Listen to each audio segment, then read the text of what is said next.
আজকে আমি তোমাদেরকে ছানার কোপ্তা আর তাল শাঁস দিয়ে শুক্তো বানিয়ে দেখাবো। তো চলো দেখে নাও আমি কিভাবে এই শুক্তোটা বানাই। এই রেসিপিটা বানানোর জন্য আমি এখানে কিছুটা পরিমাণ দুধ কাটিয়ে ছানা বানিয়ে নিয়েছি, আর নিয়ে নিয়েছি হলুদের গুঁড়ো, ধনের গুঁড়ো, লঙ্কার গুঁড়ো, চিনি, জিরের গুঁড়ো, নুন আর গরম মশলার গুঁড়ো। নিয়েছি ময়দা, এরকম লম্বা করে আমি আলু কেটে নিয়েছি, আর লম্বা লম্বা করে উচ্ছেগুলোকে কেটে নিয়েছি। নিয়েছি তাল শাঁস, এইভাবে চিড়ে নিয়েছি। তাল শাঁসগুলো একটু শক্ত তাল শাঁস নিতে হবে, একবারে নরম তাল শাঁস নিলে কিন্তু হবে না। আর বাটার জন্য আমি নিয়ে নিয়েছি সাদা সর্ষে, আদা, পোস্ত। ফোড়নের জন্য রেখেছি 5 ফোড়ন, আর লাস্টে নামাবার আগে আমি দেব রাঁধুনি গুঁড়ো আর ঘি। প্রথম আমি ছানার কোপ্তাটাকে রেডি করব।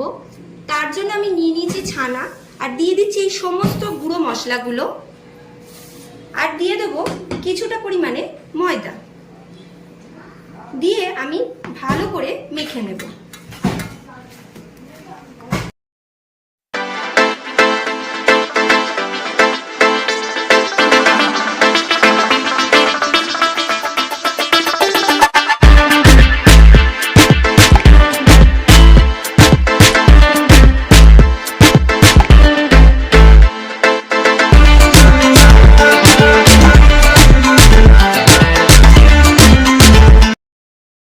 ছানার কোপ্তাগুলো আমার বানানো হয়ে গেছে, এবার আমি এগুলোকে তেলেতে ভেজে নেব।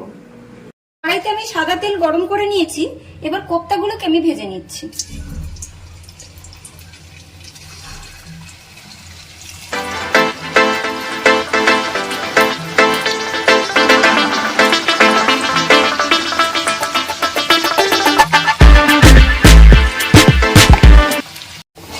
কোপ্তাগুলো আমার ভাজা হয়ে গেছে, এবার আমি তুলে নিচ্ছি। আমি বাকিগুলোও ভেজে নিচ্ছি।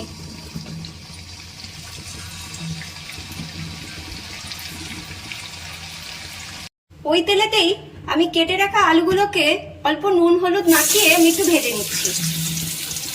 আলুটা ভাজা হতে হতে আমি এই সর্ষে, আদা আর পোস্ত একসাথে পেস্ট করে নিচ্ছি।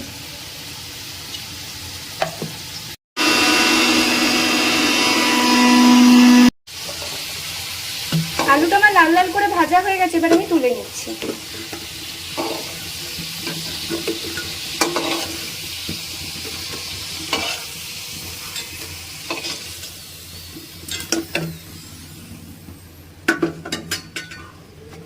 এবার আমি ওই তেলেতেই কেটে রাখা উচ্ছেগুলো নুন হলুদ মাখিয়ে ভেজে নিচ্ছি।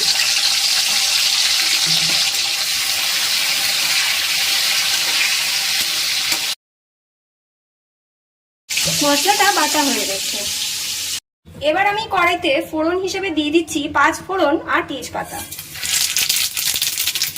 এটা একটা মিষ্টি গন্ধ বেরোনো অবধি আমি একটু ভাজবো। এবার দিয়ে দিচ্ছি বাটা মশলাটা। এটা হালকা ভাজা ভাজা হয়ে গেলে এর মধ্যে আমি দিয়ে দেব ভেজে রাখা আলুর টুকরোগুলো। আমি কষিয়ে নেব, নিয়ে জল দিয়ে দেবো যাতে আলুগুলো সিদ্ধ হয়ে যায়।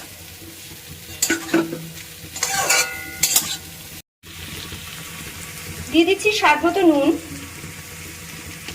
দিয়ে ভালো করে কষিয়ে আমি এতে একটু জল অ্যাড করে দেবো মশলা ধোয়া। এবার আমি এর মধ্যে আলুটাকে সিদ্ধ করার জন্য একটু মশলা ধোয়া জল দিয়ে দিচ্ছি। আলুগুলো আমার সিদ্ধ হয়ে গেছে, এবার আমি এতে দিয়ে দিচ্ছি ভেজে রাখা উচ্ছেগুলো, দিয়ে খানিকক্ষণ নাড়াচাড়া করব।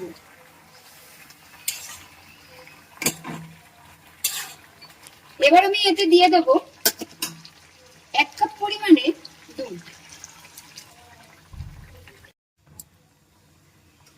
এবারে আমি দিয়ে দেবো ভেজে রাখা কোপ্তাগুলো, দিয়ে আমি ভালো করে মিলিয়ে খানিকক্ষণ ফুটতে দেব।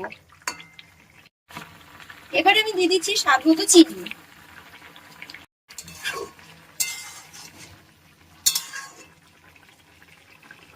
একটু ফুটে উঠলে এবারে আমি দিয়ে দেবো তাল শাঁসের কুচোগুলো। ঝোলটা আমার ফুটে আছে, এবারে আমি দিয়ে দিচ্ছি তালশাঁসে কুচো।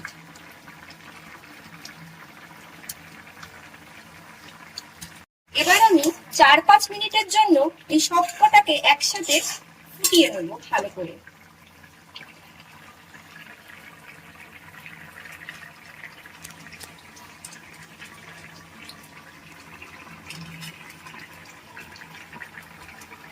রান্নাটা হয়ে এসছে।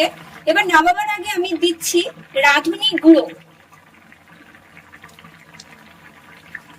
দিয়ে দেবো ঘি।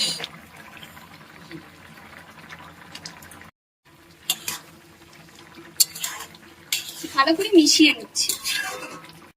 আমার ছানার কোপ্তা আর তালশাঁস দিয়ে শুক্তোটা রেডি হয়ে গেছে। এবার আমি গ্যাসের ফ্লেমটাকে অফ করে 2 মিনিট স্ট্যান্ডিং টাইমে রেখে দেবো।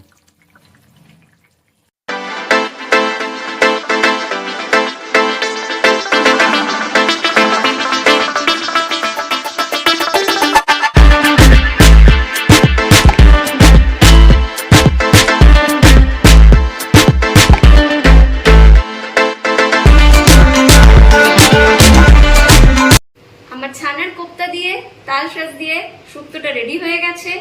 এটা গরমের দিনে খুবই ভালো লাগে খেতে। আর একঘেয়েমি শুক্তো খেতে খেতে যখন ভালো লাগে না, তখন এইরকম শুক্তো বানিয়ে তোমরা বাড়িতে একবার ট্রাই করে দেখতে পারো, খুবই ভালো লাগবে খেতে। আর লাইক, কমেন্ট, সাবস্ক্রাইব করতে কিন্তু একদম ভুলো না।